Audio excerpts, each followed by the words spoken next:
সম্মানিত বিনিয়োগকারী ভাই বোনেরা, আসসালামু আলাইকুম। আশা করি আপনারা সবাই ভালো আছেন, শারীরিকভাবে সুস্থ আছেন। আমি আজকে 10ই জুন বুধবার 2026 এই ভিডিও আলোচনা করছি এবং আমার আজকের আলোচনার শিরোনাম হচ্ছে আমি নিশ্চিত শেয়ারটি বড় কিছু হতে যাচ্ছে। এই শিরোনামে আমি আপনাদের সামনে আজকে যে শেয়ারটি নিয়ে আলোচনা করব, এই শেয়ারটি আলোচনা করার পূর্বে আমি আপনাদেরকে যে বিষয়টি বলতে চাই যে আমি আমার নিজস্ব অপিনিয়ন বা আমার নিজস্ব প্যারামিটার এবং ফান্ডামেন্টাল টেকনিক্যাল অ্যানালাইসিসের সমস্ত কিছুর সমন্বয়ে শেয়ারটির ট্রেন্ড দেখে আমি আমার দীর্ঘ অভিজ্ঞতার আলোকে এই বিষয়টি আমি আজ করছি, সেটাই আমি আপনাদের সামনে খোলাখুলি তুলে ধরলাম। আজকে এই আলোচনা আমি কিন্তু আপনাদেরকে আলোচনার মাধ্যমে আবারও বলি, কাউকে উৎসাহিত বা প্রলুব্ধ বা বাই বা সেল করার জন্য আলোচনাটা করছি না। আপনারা নিজে জেনে বুঝে নিজ সিদ্ধান্ত নেবেন। অবশ্যই আলোচনা দেখে কেউ বাই সেল করবেন না বা উৎসাহিত হবেন না। তো বন্ধুরা, আমি যে আলোচনাটি করব, এই আলোচনার পিছনে আমি যে যৌক্তিক বিশ্লেষণগুলো তুলে ধরব, আশা করব এই আলোচনাটি কেন আমি করলাম এবং এর পিছনে যৌক্তিক কারণগুলো কি সেটা আপনারা বুঝতে চেষ্টা করবেন, যার জন্য সমস্ত অংশই আপনাদেরকে শুনতে হবে। তো বন্ধুরা, আমি প্রথমে বলবো লাইফ ইন্স্যুরেন্স। আপনারা জানেন লাইফ ইন্স্যুরেন্সের একটা হিস্ট্রি হলো, এই সেক্টরটি প্রতি বছর ডিসেম্বরের আগে প্রতি বছরই একটি বা দুইটি শেয়ার ডাবল বা তিন গুণ হয়। এটা আমরা ঢাকা স্টক এক্সচেঞ্জে ঐতিহ্যবাহী অবস্থান দেখেছি। আমরা দেখছি বন্ধুরা, প্রগতি লাইফ শেয়ারটিকে দেখুন, আমি আপনাদেরকে দেখাবো 52 উইকে 75, হাইস্ট হচ্ছে 283। তাহলে কত গুণ এই শেয়ারটি বেড়েছিল। আপনারা যদি দেখুন, এইরকম আরও অনেক শেয়ার আছে প্রগতি লাইফ থেকে। তারপর রূপালী লাইফটা যদি দেখাই, দেখুন 52 উইকে 65, হাইস্ট হচ্ছে 132, প্রায় ডাবল। তো এই রকম অনেক শেয়ার আমরা লাইফ দেখি এইরকম হতে। সোনালী লাইফটাও দেখাই, দেখুন সোনালী লাইফও তাই, 42 থেকে 90, ডাবলেরও বেশি। তো আমি আপনাদেরকে ঠিক এই রকম পজিশনে আজকে একটি শেয়ার নিয়ে আলোচনা করব, যেই শেয়ারটি আমি নিশ্চিত আমার প্যারামিটারেও শেয়ারটি সেই রকমই ভালো অবস্থান দেখতে পাচ্ছি এবং ফান্ডামেন্টাল টেকনিক্যাল অ্যানালাইসিসগুলো আপনি আপনাদেরকে না দেখালেও যৌক্তিক বিশ্লেষণ এবং আমার নিজস্ব প্যারামিটারের মাধ্যমে শেয়ারটির নামসহ আপনাদেরকে তার যৌক্তিক বিশ্লেষণগুলো, পক্ষের বিশ্লেষণগুলো তুলে ধরব। তো বন্ধুরা, আমাদের আজকের যে আলোচনাটি সেটি হচ্ছে সান লাইফ। দেখুন, আজকে 13,63,471 ভলিউম নিয়ে 11,05,00,000 টাকা শেয়ার ট্রানজ্যাকশন করে বাজারে 2 পয়েন্ট মাইনাসেও শেয়ারটি 30 পয়সা পজিটিভ ছিল, 81 টাকা 90 পয়সা ক্লোজ প্রাইস ছিল। এই শেয়ারটির প্রথম যে যৌক্তিক বিশ্লেষণ আমি আপনাদেরকে দেখাতে চাই, যে শেয়ারটি আমরা দেখাবো প্রথমে যৌক্তিক বিশ্লেষণ, যে শেয়ারটি কিন্তু 70 লেভেলেই 300 দিন এভারেজ 63 এবং 70, 71, 72 এই লেভেলে কিন্তু অনেক দিন শেয়ারটি ঘোরাঘুরি করেছে।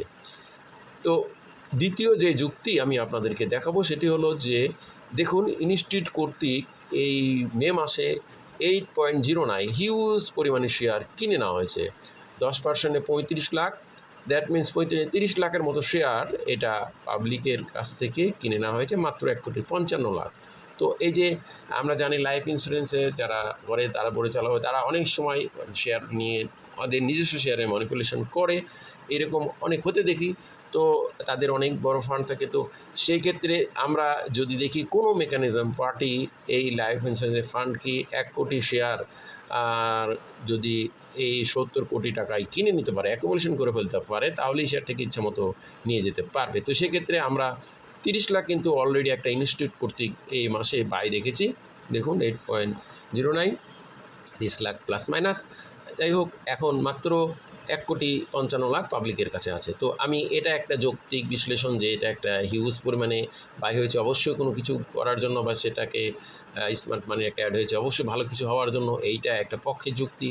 দ্বিতীয় যুক্তি হলো, আমি আপনাদেরকে দেখাবো এটা ডিসেম্বর ক্লোজিং, সুতরাং এখন কোনো সামনে তার কোনো বাধা নেই।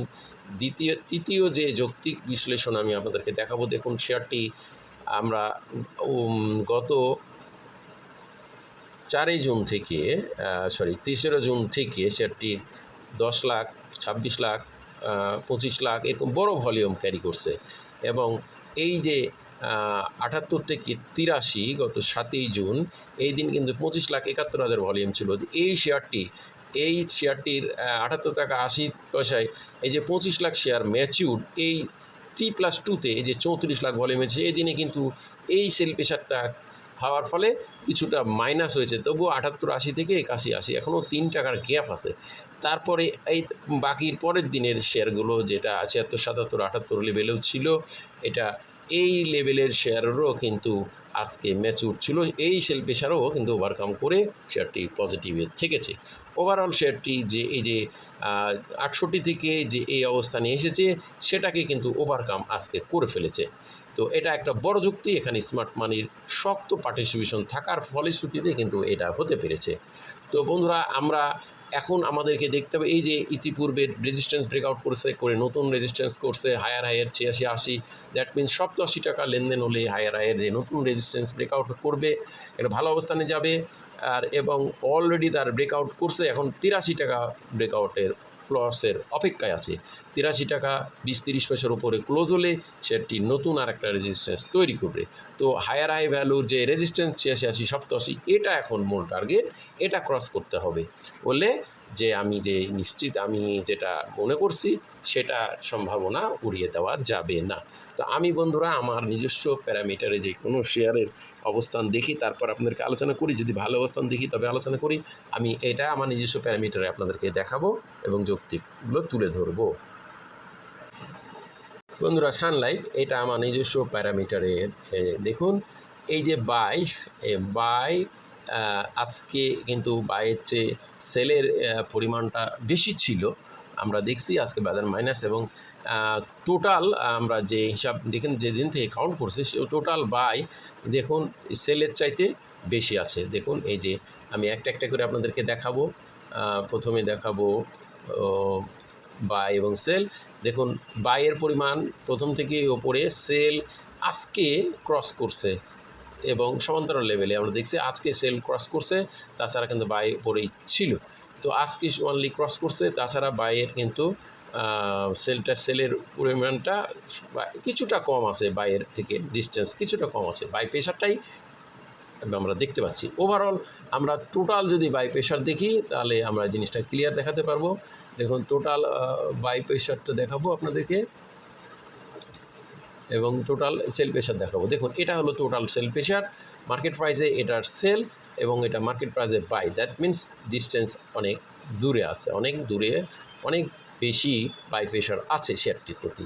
এরপর ডিমান্ডটা দেখুন, এই যে ডিমান্ড শেয়ারটির দেখুন আজকে আমরা এই শেয়ারটির ডিমান্ডটা দেখব। দেখুন এই যে ডিমান্ড কোন অবস্থানে ছিল এখানে এসছে, কিন্তু আজকে যেহেতু সেল প্রেশারটা বেড়েছে সেহেতু ডিমান্ডটা দেখুন সেল বেড়েছে কিন্তু ডিমান্ড কমেছে, দ্যাট মিনস সেলের চাপটা কমে এসছে। সেলটা বাড়লেও সেটা ব্যাপকভাবে এটাকে প্রেশারাইজ করতে পারে নাই। ওভারঅল এই শেয়ারটির একটা ভালো ট্রেন্ড আমরা দেখছি, যেহেতু 878 লেভেল থেকে প্রায় 6-7 টাকার একটা গ্যাপে স্বাভাবিকভাবে সেল প্রেশার আরও বেশি হবে, এটা হয়েছে কিন্তু ব্যাপকভাবে নয়। আগের দিনগুলোর চাইতে সেল প্রেশার কমে আসছে এই শেয়ারটির প্রতি, দ্যাট মিনস এই শেয়ারটির একটা খুবই ভালো অবস্থান আমরা দেখতে পাচ্ছি।